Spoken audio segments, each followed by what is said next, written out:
Welcome, welcome. It is Monday, September 25th, 2023. This is Gabe Hernandez, your publisher at EIC for ComicalOpinions.com. Welcome to our weekly newsletter. So today's op-ed, we're going to jump right in, is discussing a comic that came out this week and kind of digging a little bit under the covers about why it's sort of divisive and why you get a broad spectrum of people who think this is a fantastic comic and some people think this is a terrible comic, and kind of a smattering of people in between. It's Tom King and Daniel Sampere on Wonder Woman #1 from DC Comics, and we're going to talk a little bit about why it's possible for you to write a kind of a bad comic, or what would be in any other circumstances a bad comic, but somehow hide it and make people think that it is a good comic.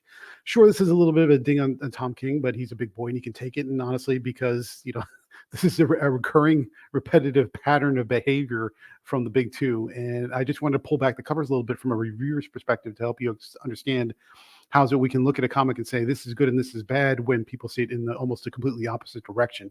And hopefully this op-ed is going to clarify that stance a little bit, so that when you see it yourself, you can kind of, the little flag will go up and say, now I understand, now that makes sense.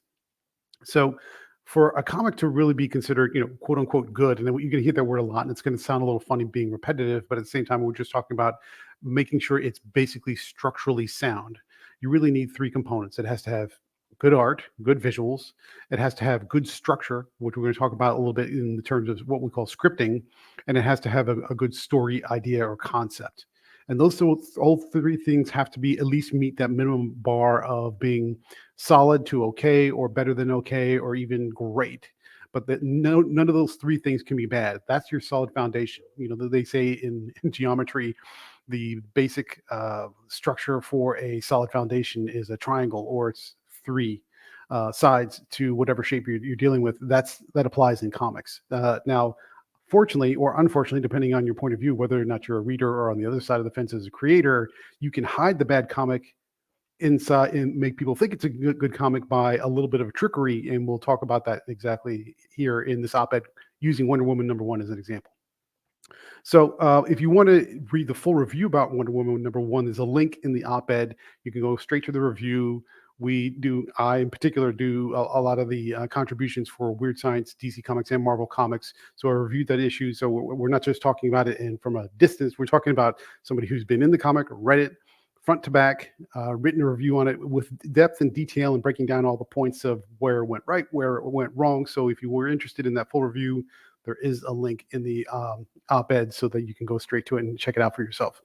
But the reason I wanted to kind of highlight this one is because this is Wonder Woman #1 from Tom King and Daniel Sampere is a perfect example of somebody who, or at least a creative team that kind of did the right things to kind of compensate and make sure that the comic is received the way they want it to be received, even though it doesn't meet the criteria for being a good comic. But before we kind of dig into that, let's talk about those three components and what exactly they mean. The first component is good art. That goes without saying. Comics are a visual medium. You hear that all the time. You have to have a good artist, or at least meet all the standard requirements of good art for a comic to be read and received properly and received well. You have to have good figure work. You have to have good line work. Panel compositions need to be dramatic and interesting. You need to have the right panels in the right order. The layout has to be great, even down to the letterers. The letterers have to have the word bubbles in the right space, in the right orientation. The narration boxes have to be there. All those visual components for a comic need to be in place and working properly according to modern comic book standards. That pretty much goes without saying. I think everybody gets that at this point. The second part is the scripting. Okay, so this is where it gets a little fuzzy, because for most readers, they don't understand that there's a difference. Scripting and story are not the same thing. The script is the blueprint by which a comic is constructed. It has all the notes about how an artist needs to lay out a comic. It needs to clarify or provide all the information that says in this panel, panel A, first panel on the top of the page, needs to be a wide shot or a medium shot. It needs to have these 2 or 3 characters, and this character is talking to that character, and this character has a scowly face, and that character has a surprised face or a sad face or a happy face. It's the recipe or playbook by which the comic is assembled. So that's called scripting. That's the act of actually creating the recipe book that puts the comic together. It's not the same thing as the story. This is basically how the story is executed on the page, if you want to think about it that way. If you're a sports fan, as an example, the playbook is your script. That doesn't mean that's how the players actually execute, and that's not how the game plays out. That's just in certain circumstances, this is how you want things to flow. This is how you want the construction of the comic book to eventually wind up as a finished product. The script is not the same thing as a story. Your scripting has to be good because the scripting dictates the pace. The scripting dictates how the words flow in the reader's mind as they're reading it. It's very important, but it's not the same thing as a story. The third component, obviously, is the story. It's the idea. Generally speaking, if you want to break it down this way, a story is a message encapsulated in the allegory or a concept of a journey that has at least one or more conflicts. A character goes on a journey. There's some kind of conflict that makes something interesting about that journey. That's your story. And then something happens within the course of that conflict where it's resolved, where you get a message. The character learns something or the reader learns something. The world changes. I think we have an older op-ed that if you can search for it, it's there about what exactly is a story and what does a story mean. But it's basically it's a message wrapped in a journey that has one or more conflicts. That's the concept and the idea of what the creator is trying to communicate back to the reader. So those are the three components: good art, good scripting, good story. So how are you able to hide a bad comic and make everybody think it's a good comic? The easiest way, or I should say the most common way of doing that, is through overcompensation. You take two of those three components and you make them not just good, but fantastic. And that covers over the third, which might be weak or just completely broken. It's like taking a hole in the wall, covering it over with duct tape, and then painting it. It may look great, and you couldn't tell the difference unless you poked at it. But if you do poke at it, and your finger goes right through that duct tape, now you know you've got a problem. So the key to hiding a bad comic inside and making people think it's a good comic is overcompensation two of the three. They hide the flaws of the third. Or in some cases, if you can do one that's super amazing, maybe even have the one overcompensate for the two, but that's almost impossible to do. It's extremely rare. Can be done, but it's very difficult. So how does that happen in this case with Wonder Woman #1 and Tom King and Daniel Sapir? Sam Period's art is fantastic, and you can see on every single page, every panel looks incredibly well done, high detail, fantastic covering by Tomu More. Hopefully, I'm saying that right. And visually, it's just a stunning book. The second point is the scripting. Tom King, whether you like him or not, is a master at scripting. He knows how to construct a comic. He knows how to create scenes that finish and end in a way that's impactful. He has scene transitions that are immaculate. His dialogue placement and ability to kind of elicit emotions from the different scenes is all right there on the page. He is a master scripter. Where Tom King continually, chronically falls down is his story idea. The journey with the conflict is generally just ugly and miserable and just prone to just making you feel dirty inside after you read his comics. And he's developed a trope of deconstructing his characters and then not reconstructing them. So almost to a degree, Tom King's become sort of one note in that regard, where he likes to take his characters, break them, and then just leave them broken. And somehow that makes a good story. It's not. So how do you hide a bad comic and make everybody think it's a good comic? Is you take the two of the three elements and you overcompensate. In this case, for Wonder Woman #1, fantastic art, fantastic scripting, terrible story. So the two overcompensate for the third. And so that's where you get, if you go to Comic Book Roundup or some of these review sites, you'll say 10 out of 10, best thing ever, thought-provoking, immaculate, and wonderful. But if you peel back the layers, the world doesn't make sense. The characterizations, particularly for Wonder Woman, don't make sense. The pace and the speed of which things happen just don't match anything that anybody would realistically buy. And so if you peel back the kind of the journey and the conflicts that are happening in that journey, they don't make any sense at all. And it just turns into a mess pretty quickly. But people are very enamored with the fantastic art, and the scripting is, again, masterful. And that's no props to Tom King for being a masterful scripter. But his story ideas are just generally where his big, big event type titles tend to fall apart. And we're seeing that here with Wonder Woman #1. Now that it's just a #1, Number 2 might be better. Things might pick up, but past behavior is usually an indication of future behavior. So we'll see. So that's the op-ed for today. I go into a lot more detail about these 3 concepts and where it applies to Wonder Woman number 1, especially if you click on the link and read the review, so you can see the full breakdown of that specific issue. But let me know what you think.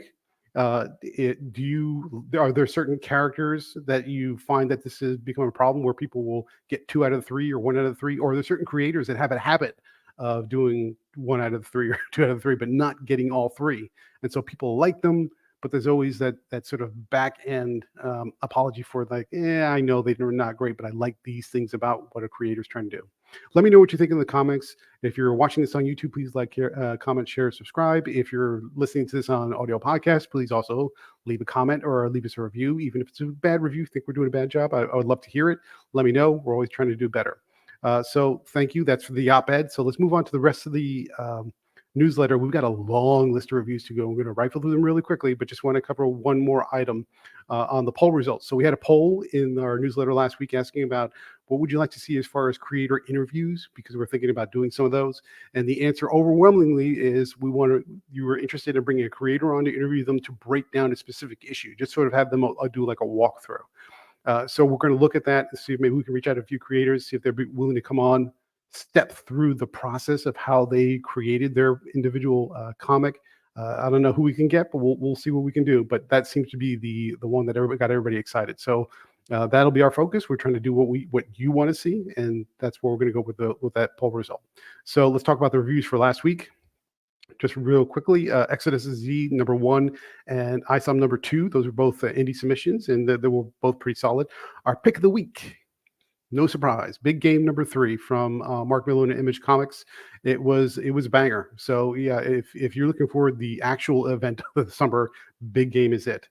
We have Gunslinger Spawn number 24 from Image, Fish Flies from Jeff Lemire, also from Image, Red Sonja number 3, Antarctica number 3, Spawn number 345, Sherlock Holmes number 1, and that's Sherlock. It's called Sherlock Holmes, but it's really Spencer Holmes, who is the descendant of Sherlock Holmes.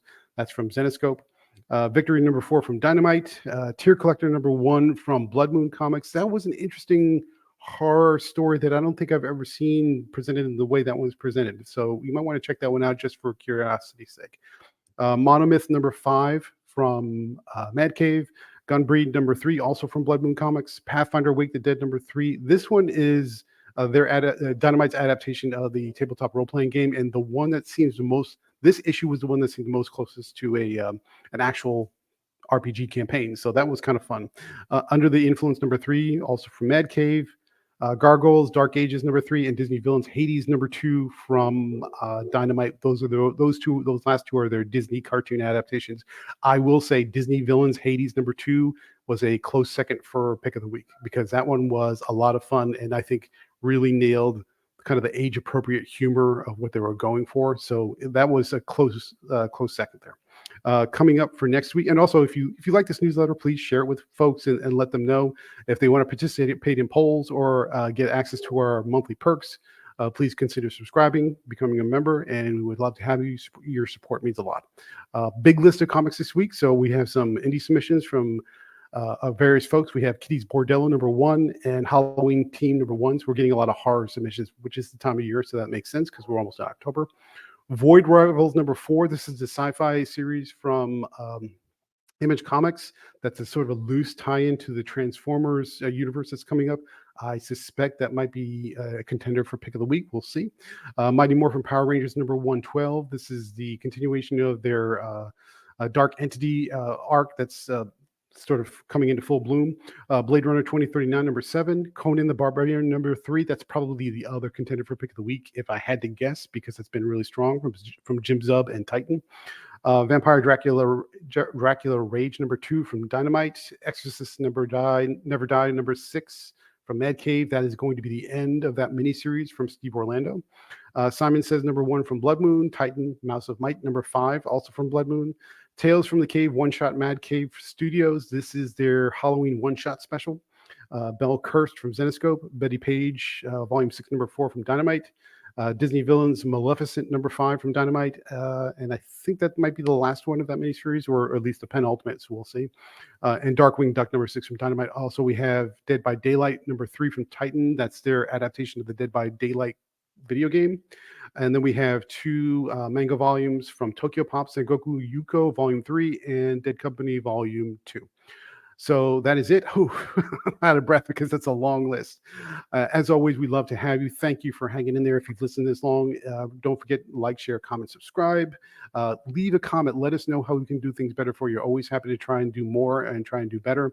If you're on YouTube, or if you're on audio podcast, or if you're just reading along, just let us know how we're doing and how we can do better for you. This is Gabe Hernandez for Comical Opinions, and I am signing off, and you have a great